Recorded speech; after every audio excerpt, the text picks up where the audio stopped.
Hello Viewmont, Sam Bartholomew here. I'm going to show you guys how to add prerequisites and requirements to Canvas courses. Now, I'm not going to bother editing or polishing this video a whole lot, so I'm going to try to get through it pretty quickly. If I make mistakes, forgive me, but here's how we do it. So I'm assuming if you're here, you already know how to set up a Canvas course, and you already know how to make some modules and add assessments and things like that. And so now what we want to do is just add some requirements. So here I have a test course that I have made.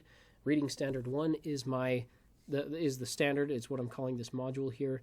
And I've already added some requirements to this module, but I'm just going to show you how I did that. So I'm going to click on these three dots here and click on Edit.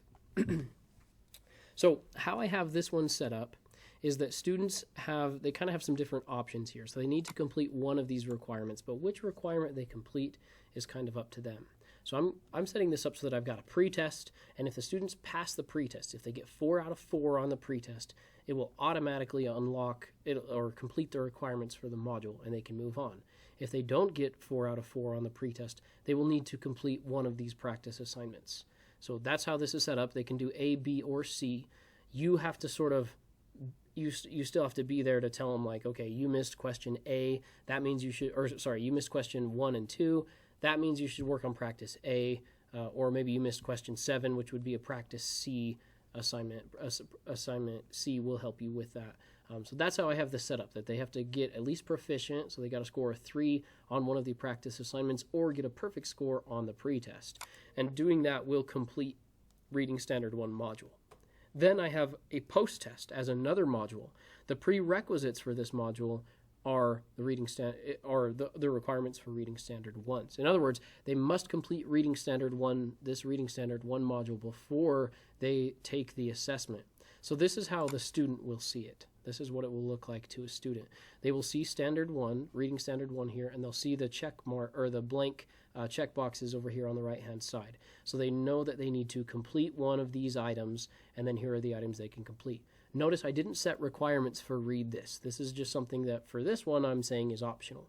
You can set it up so that they have to complete everything in the module, and then you would have to say either whether you want them to just view this or mark it as done or whatever. But if I scroll down to the post-test, it is grayed out. I cannot click this yet. And again, that's because I have not completed this module. The prerequisite for this module is Reading Standard 1, and I have not done this. The test student has not done this yet. So they would need to take the pretest or do one of these practice assignments. So leaving the student view, I'll just show you the same. It's the same process to add requirements, or adding prerequisites is the same process for adding requirements. So if you click on Edit here, you'll see my prerequisites, and I just set this as Reading Standard 1, so they have to complete that module. Now that means that they have to do all the steps that you set up for the requirements for that first module. So again, everything that we just talked about, they have to do one of these things in order to unlock this next one.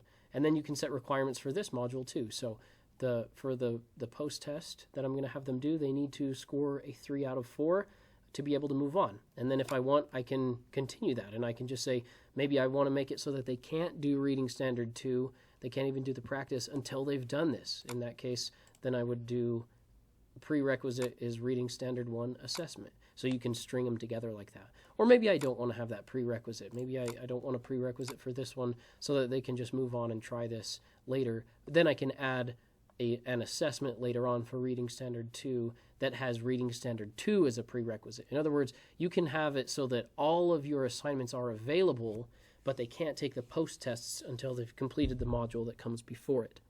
So that is just a brief crash course in how to add prerequisites and requirements to modules. That's all that this video is about. If you have any questions, please let me know. You can send me an email, or any of the other teachers that have been working on this kind of project here for professional development. That is all I have for you today. Have a great day.